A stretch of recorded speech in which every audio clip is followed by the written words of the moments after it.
Live from our 7 Tasmania studios, your nightly news with Louise Huber begins now. Good evening, everyone.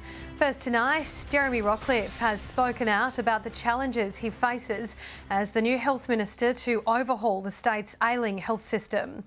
Receiving his first coronavirus vaccine dose today, the Deputy Premier says one of his first missions is to tackle long surgery wait lists. As Devonport's new vaccination clinic opened, the new health minister was one of the first to receive the AstraZeneca vaccine. Would you like a lollipop? Yes, please. Thank you very much. It's hoped Jeremy Rockliff can give Tasmania's health system a much-needed shot in the arm. I'm acutely aware that I have a huge responsibility, a lot of work to do, but also a lot of engagement is needed. Of course, we're listening to the people that are delivering wonderful work on the ground. Saying he wants to take a reformist attitude to the task and outlining his key priorities. I recognise the fact that we need to ensure that we have smoother emergency departments. I am concerned about the number of patients on elective surgery waiting lists. After 7 years of neglect of the health system, it's going to be incredibly difficult for him to achieve each of those individual goals that he's set himself. As part of industry-wide discussions on how to solve staffing concerns, Rockliff says he's open to enticing recruits with better pay. We need to consider all aspects of, how do we attract health professionals to Tasmania. As Shadow Health Minister, he stood alongside the unions. Healthcare shouldn't be forced to pay. Having called on Labor to properly resource the health system, it's now time to put his money where his mouth is. We need to look at how we make sure that the workloads that nurses and midwives are currently carrying are adequate. Mr Rockliff has also retained the mental health portfolio. Mental health is looming as another crisis that we have in this state, and acute mental health beds and rehabilitation facilities are urgently needed as well. Unions hoping the one minister covering the two roles can also see better integration of services. Josh Duggan, 7 Tasmania News. A pizza shop owner has had a whole night's earnings snatched from his hands in an aggravated armed robbery at Mornington. Police say at around 10 o'clock last night, the owner was locking up Pompeo's Pizza when 2 masked males swung a crowbar at him, taking his wallet and a satchel containing the store's takings. Thankfully, the man wasn't injured. One recommendation I would make, however, is if you do operate a business where you have to close late at night and you are out the front shutting the door, it's probably a good idea to have some sort of sensor lighting on, and that will hopefully deter people from targeting your store. The pair, wearing dark hooded jumpers and balaclavas, was last seen running along Bidalong Road towards Warrane Primary School. Any witnesses are urged to contact Crime Stoppers. Meanwhile, a 36-year-old man from Penguin has been charged over allegedly threatening police with a replica firearm in the area. It's understood he was safely taken into custody following the incident on Main Street after 6:45 last night. Police seized the weapon, also alleging another replica firearm found in a search belonged to the accused. He appeared in Burnie Magistrates Court this morning. Hundreds of people have taken to the water at Clifton Beach to protest against the expansion of fish farms in Tasmania's south, calling for more transparency from the industry. One Green senator says it's the largest protest against salmon farming he's seen in the state.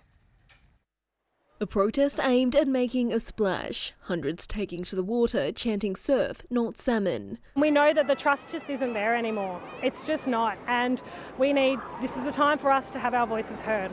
Protesting against the expansion of the salmon farm industry in Storm Bay. We're going to see the biggest expansion of salmon farming in Tasmania's history. If it gets to full expansion, it's going to put the same sewage, raw sewage and effluent, into the ocean. Others on the beach holding signs in support. Age not a limit. And we don't want the ocean to have more like pollution. Some coming from personal experience. We're abalone and crayfish fishermen, and my brothers who are in the water have noticed a difference in the water quality. The Salmonid Growers Association says there are no plans for any expansion of lease areas in Storm Bay. But locals say they're concerned about an expansion by Petunia, whose lease was approved in 2019. Their CEO says it will be one of the most remote offshore farms in the state. We want a moratorium put in until we can work out the mess. We want it all on hold, and we would love transparency. In some areas of the community it is contentious, but my view is that many more Tasmanians value the salmon industry. They want to see it grow. Organisers estimate around 400 people turned out for the event, many saying it's the largest paddle out they've seen in the state. This is the biggest protest we've seen against salmon in Tasmania. I think it just goes to show that people power is still very much a thing. Meg Sides, 7 Tasmania News. Dozens of eager Tasmanian skaters have hit the tracks to showcase their roller derby skills. The fast-paced sport, labelled as rugby on skates, said to be growing in popularity among women wanting to push their abilities. It's certainly a sport not for the faint-hearted. Armed with helmets, padding and a set of skates, these competitors showing what they're made of in a roller derby exhibition scrimmage. I like to call roller derby kind of like rugby on skates. So you've got two teams that are doing offense and defense at the same time. One team is trying to get their jammer out, or the point scorer, and the other team is trying to stop them and do the same thing. So it's really a hectic game. The action-packed game using physical and mental skills to score the most points. So there's a lot of physical skill, but you also have to be able to read what's happening around you. It's similar to being in a washing machine with bricks being thrown at your head. So you have to be able to make good split-second choices. It's full contact, so you know there's a lot of impact, but it is really safe. There's a lot of really specific, strict rules. Today's event, hosted by the Convict City Roller Derby League, saying the sport is inclusive for all genders. It's so nice to be part of a group of empowered, wonderful, inclusive women and all of the diverse spectrum of that group. I don't think there's many sports where you can play a full contact sport with a bunch of women, so I think that's one part of it, and we've known each other a really long time for the most part, and then we just welcome everyone in. Also continuing to grow in popularity across the state. It is getting more and more popular, yeah, definitely. Since COVID, I think COVID saw this massive resurgence in people roller skating, and we were fortunate that a lot of them came to us. Ruby COMMANE, 7 Tasmania News. It was a successful weekend for the northern sides in the NBL 1, with the Tornadoes and Thunder winning both of their matches on a Victorian road trip. The Tornadoes made up for the absence of star Keely Froling, while the Thunder retained top spot on the ladder. With 2 impressive wins against the Wildcats and the Cobras, the Northwest Thunder has retained top spot on the NBL 1 ladder. Taryn Armstrong, the star, scoring 19 and 22 points in the 2 games, despite registering just over 20 minutes on court in each. A tough Victorian road trip faced the Launceston Tornadoes. Missing superstar Keely Froling against the Eltham Wildcats, in-stepped Kelsey Griffin. But a big rebound for Griffin, who draws the 3-point play. 28 points and 15 rebounds behind a 92-88 victory. Froling's return today, seeing her add 15 points as they beat the Cobras and moved into second on the ladder. The Hobart Chargers women looked on track for their second win of the season as they led by 11 points at halftime against Dandenong. But that lead was slowly wiped out as the Rangers put the clamps on defensively, closing out the Chargers 93-72. The scoring woes continued today against the Sabres as they could muster only 49 points for the game. Hobart's men also struggled against a Dandenong Rangers outfit who have rebounded from a winless run to start the season. Star recruit Jonathan Mines added 34 points. Gives it to Mines, steps back for 3, that one dropped. But it wasn't enough. The squad did rebound today though, beating Sandringham 113-89. Josh Duggan, 7 Tasmania News. Evening. After some light showers in the south this morning, it was a fine, clear and mostly sunny day across the state today. Hobart and Launceston both 17, Devonport 16 and 15 in Burnie.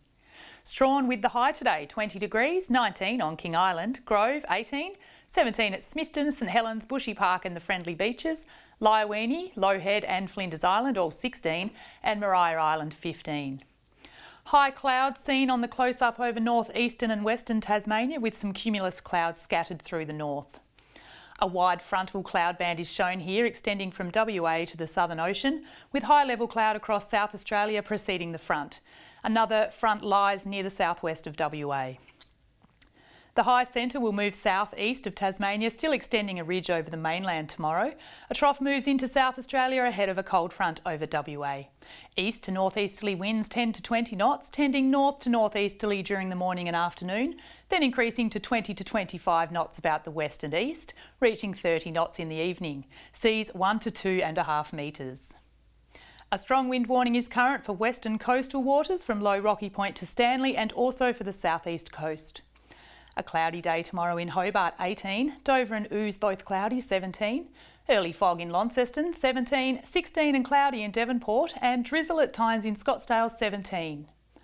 Burnie 15 and cloudy, cloudy in Strawn 17 and also cloudy at Stanley 16. Possible late drizzle tomorrow at St Helens 18, Swansea cloudy 18 and a morning fog for Ross 16. Looking ahead to Tuesday now, light showers about the north, increasing to rain late in the morning, then extending statewide during the afternoon. Wednesday, showers about the north and west, light showers possible elsewhere, and showers about the west and far south on Thursday, possible light showers elsewhere.